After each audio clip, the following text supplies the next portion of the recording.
And you can see the pros and the cons of certain things, like the beauty of wealth in our community. In the 1980s, the Bronx neighborhood produced one of the most innovative artists of all time, Slick Rick. He was on top of the world, going on tours, pushing the rap genre, and infusing storytelling in his rap like never before. However, as the 1990s rolled by, Slick Rick suddenly vanished from the spotlight. Did the pressures of fame take a toll on him? Or was it something more sinister? What really happened to Slick Rick? Let's find out. An unspoken rule that comes with success is carrying everybody along so nobody is left out. Your homies, who have been by your side through thick and thin, and your family, who have sacrificed so much for your dreams to take flight. Rick wasn't an exception. However, it felt like his idea of bringing everybody along with him would backfire. Yes, Slick Rick was loved in the music industry, and everyone respected him. However, things were getting complicated just beneath the surface. He was under too much pressure from family disagreements and people around him, and he had an almost relentless need to appear better than he had been before. From his childhood tragedy that gave him his signature look, to the fateful incident that nearly ended his career and all of the tragedies Rick faced. Whatever happened to the ruler? Richard Martin Lloyd Walters, known to the world later as Slick Rick, was born to Jamaican parents in the southwest London area of Mitcham. Unfortunately, while growing up, he had a terrible accident with a broken glass that left him blind in the right eye, a trauma that led to his iconic eye patch. To escape a somewhat unpleasant situation in London, Rick's family made a bold move to start anew in the United States. So in 1976, when Rick was 11, they settled in the Baychester area of the Bronx. While other kids were interested in graffiti art and breakdancing, Rick had quite a different passion from the other kids. He loved rapping. It wasn't uncommon to see kids now and then carrying boomboxes, blasting the latest songs and moving to the beat. It was the Bronx after all, and hip was the in thing. Rick's passion for music did not stop evolving beyond his neighborhood in the Bronx. He attended the Fiorello H. LaGuardia High School of Music and Art. While he majored in visual art, he became even better, especially when he became friends with Dana Dane. The pair were inseparable, and soon they formed the Kangol Crew, where they played in local parks, clubs, and school contests. Slick Rick referred to the Bronx as the birthplace of hip-hop, where Latinos and blacks came together to contribute and had a lot of fun while creating. Breakdancing and hip-hop were more than a hobby. They were Rick's way of living. Hip-hop was a form of self-expression. It became a toy that allowed kids to be innovative and experimental. It was a full-scale cultural movement. Rick's first memories as a child who encountered hip-hop were the older brothers blasting breakbeat records through their big boomboxes, where the soundtrack to their childhood was Daisy Lady and Impeach the President. Hip-hop was the main course, and it was a captivating time. It did not take long for Rick to be noticed by Doug E. Fresh in 1894. Doug was blown away by Rick's articulate flow, and right there, he just knew he needed to have him on his team. Later on, he introduced him to the rest of the team, DJs Chill Will and Barry B, and nothing less than magic was made from their collaboration. They created the masterpiece, The Show, and La Dee Da Dee, which had the rest of the world in a frenzy. As fate would have it, it turned out that his collaborative effort with Doug E. Fresh changed his game. With Rick's smooth lyrical delivery complemented by Fresh's beatboxing skills, the rap music world was in for a different game. MC Ricky D, as he was known back then, was soon getting in high demand. However, behind the scenes of his newfound fame, not everything was as perfect as it looked. Even as the crowds chanted his name and the radios buzzed with his hits, a few small signs of pressure were building around him, and it came along with the fame. Not to say being famous is bad, but it has a way of amplifying everything around you. And for Rick, the stakes were increasing. With The Show and La Dee Da Dee attracting attention, Rick and the Get Fresh crew were now constantly thrust into the spotlight. They appeared on the British media show Top of the Pops and the Soul Train. Amir Questlove Thompson, the drummer for The Roots and bandleader of The Tonight Show, also later reflected on the impact of Slick Rick's voice during his interview with Rolling Stone magazine. He stated blankly that Slick Rick's voice was the most beautiful thing in hip-hop culture. Rick is full of punchlines, wit, melody, cool cadence, confidence, and style. He is the blueprint. In 1986, Slick Rick made a good career decision when he joined Russell Simmons and his Rush Artist Management. From the beginning, Def Jam had been an integral part of the rise of the young rap genre to the mainstream. Among Def Jam's early LP releases were The Beastie Boys and Public Enemy, which all achieved platinum certification. These albums dominated the Billboard charts and sold well enough to be certified by RIAA. Slick Rick, EPMD, and Onyx were all signed by the record label, with Rick being the third artist to be signed with them. Following his decision to join the label, Rick teamed up with his friend DJ Vance Wright, and together they created Great Adventures of Slick Rick. The album was released in 1988, and Def Jam helped push the album up the charts, blowing up to #1 on the Billboard Rhythm and Blues and Hip Hop charts. 4 of the singles from the album found themselves at the top of the UK pop charts: Children's Story, Mona Lisa, Hey Young World, and Teenage Love. Even today, The Great Adventures of Slick Rick is known for its amazing storytelling and voice characterizations. His debut album, The Great Adventures of Slick Rick, reflected his talent as one of the best storytellers in hip-hop history, even to this day. For the album, Rick skillfully switched between the characters Slick Rick the Ruler and MC Ricky D. These personalities cover a variety of subjects, all the while infusing overt and subtle forms of humor with one of the album's most famous tracks, Children's Story, featuring a melodramatic story about mistreatment and greed. The release of the song track in the album brought about intense controversy, as many took it to mean that the song had a misogynistic view of women. Others numbered it as a warning tale to proceed in relationships without caution. On the other hand, Indian Girl is seen as handling the issue of safe intercourse, as the story ends with the male character discovering that he picked up crabs from his impulsive encounter. Others also consider it a tale of divine retribution, mostly because the male character's actions were predatory. According to music critics, Slick Rick's style is unique, and even the journalist Peter Shapiro described Children's Story as a song that highlighted Rick's narrative structure and attention to sound. He often infused a female voice in his rap. Rick introduced narrative storytelling to hip-hop, and he did it with grace and humor, as Shapiro puts it. All music concurred with this opinion, noting that he has a reputation as hip-hop's greatest storyteller. Matt Weiner, a famous music critic, even complimented the album, saying that Rick's Dick Van Dyke on dope accent and his novelistic approach to the record was an instant classic. Each of Rick's songs was an amusing, enthralling story that lasted from the first groove to the last. However, what the world did not see behind Rick's success was his personal challenges. Rick was trying to find balance on a thin line, and one misstep could take everything he ever worked for down the drain. Yet it seemed impossible for such a man full of talent and charisma to be knocked down.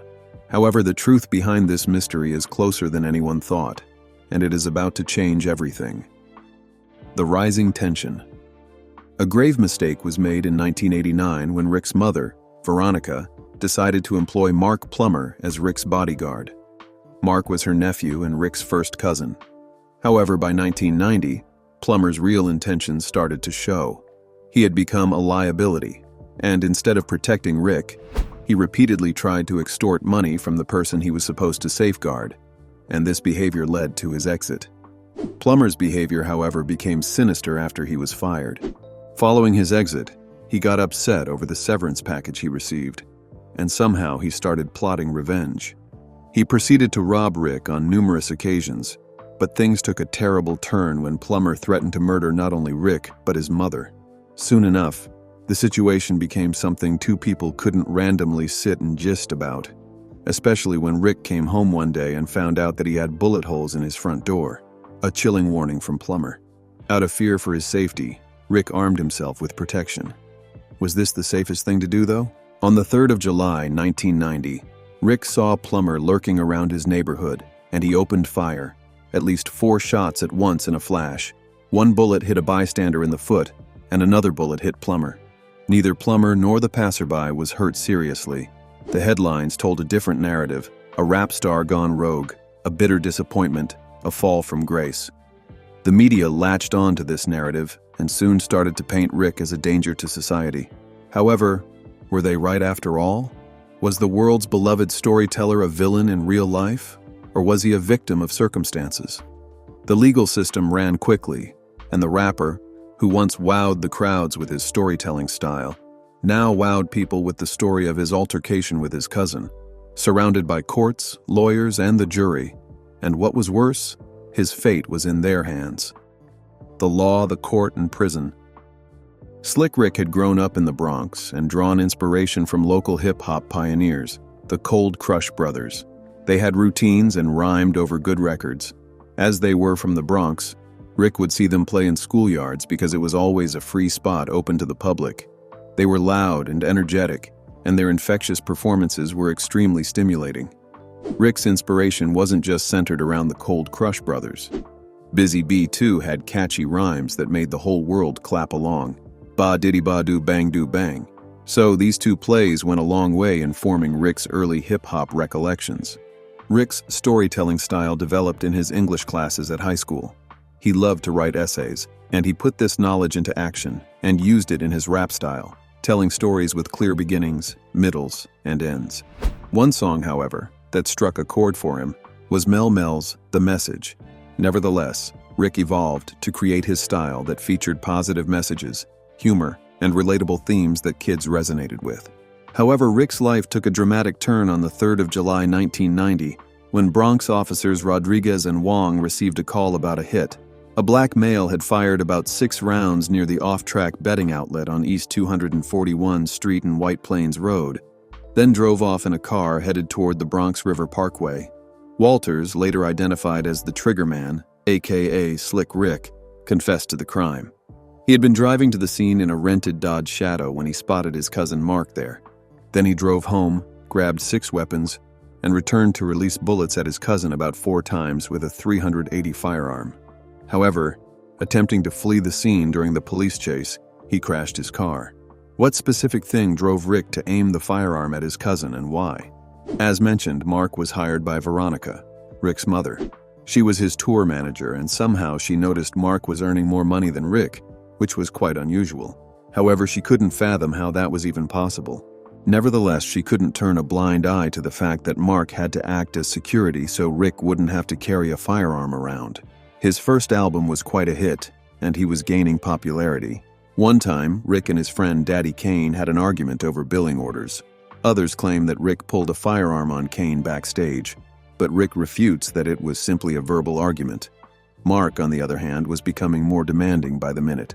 According to Rick, he gave Mark $3,000 in a van and told him to wait until his new album came out. However, Mark wanted more. According to Veronica, he pressured her into giving him cash and wouldn't register the van in his name, piling up an unpaid collection of tickets that Rick had to deal with. Rick says Mark was two-faced because he was nice. However, he always used his friends to rob him. In later years, intimidation became a big part of Slick Rick's life, especially from his cousin. On the 20th of April, Slick Rick was just outside the Bronx club, the Castle, when his Pathfinder was hit at least 20 times with bullets. 2 of his friends were unhurt, and Rick was grazed in the back. He had every reason to believe Mark and his associates were behind the attack.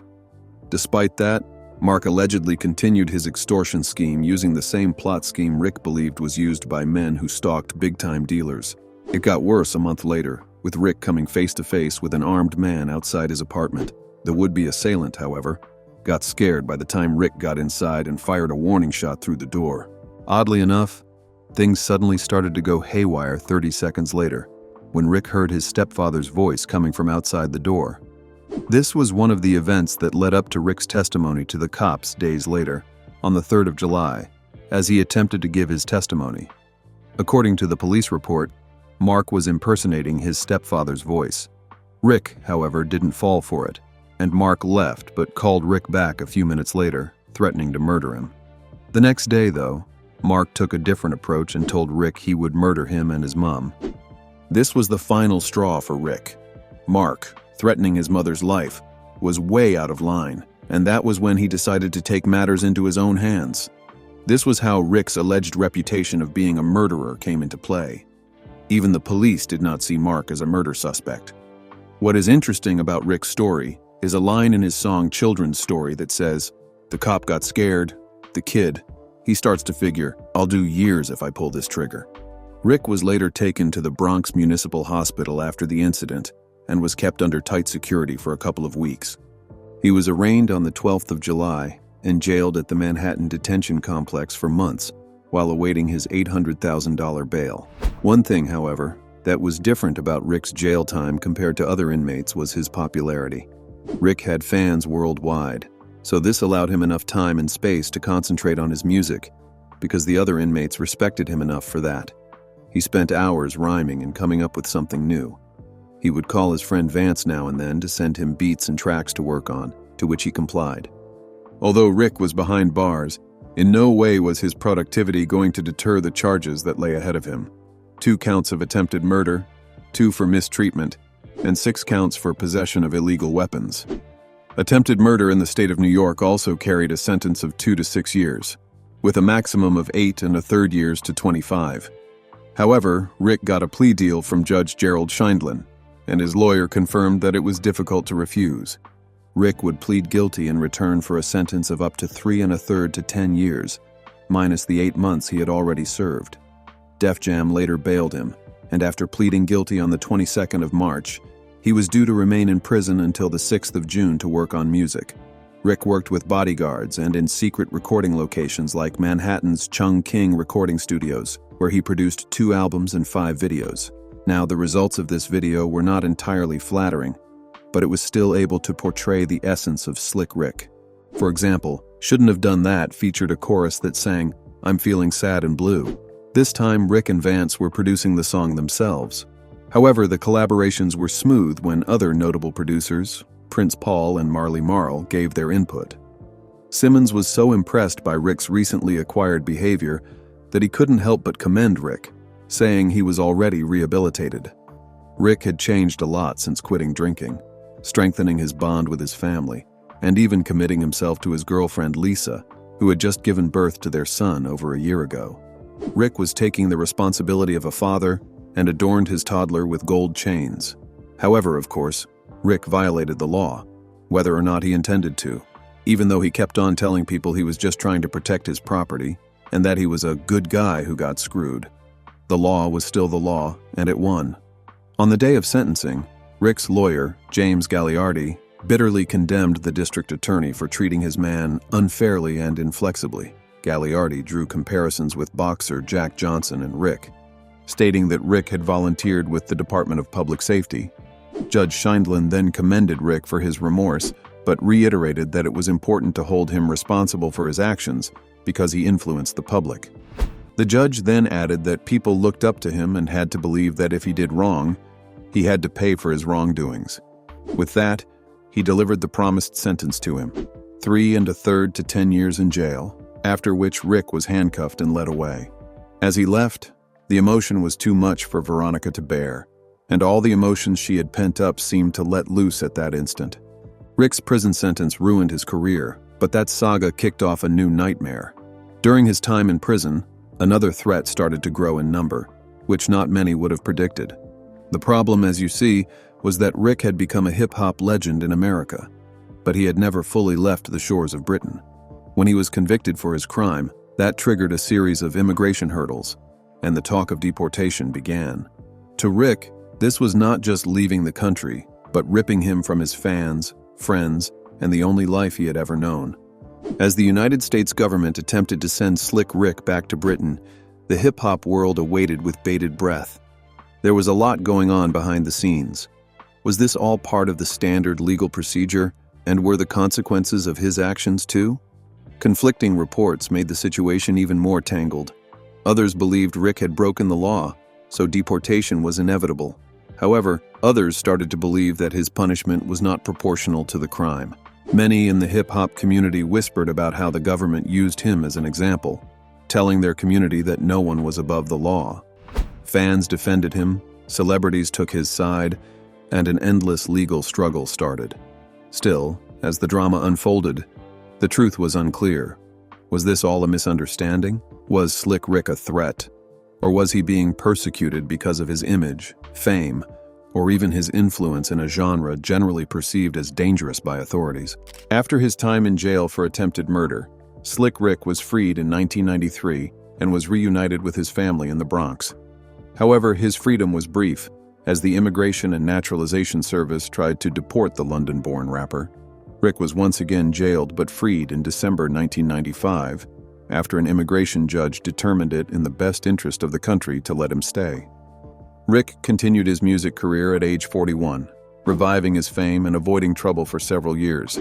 However, in June 2002, when he was going back to Miami on a Caribbean cruise after performing as a featured artist, he was once again arrested by INS agents. An INS warrant issued in 1997 but never enforced was the basis for his arrest in 2002, which did not make any plausible sense. So, in October 2003, a federal judge ruled in favor of Slick Rick when it was found that the Bureau of Immigration Appeals had denied him due process when issuing his warrant.